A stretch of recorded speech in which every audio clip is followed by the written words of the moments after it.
of State of School, having been elected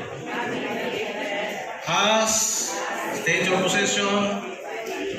of Division Federated Parent Teachers Association of Mandawi City, hereby solemnly swear that I will faithfully discharge to the best of my ability the duties of my present position and all others I may hereafter hold, that I will support and defend the Constitution and bylaws, that I will support and bear true faith and allegiance to the same, that I will obey all rules, regulations, and policies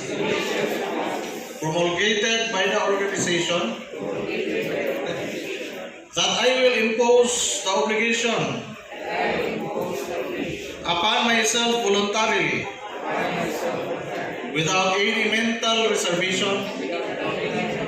or purpose of evasion. So help us God. To all the newly elected officers, congratulations!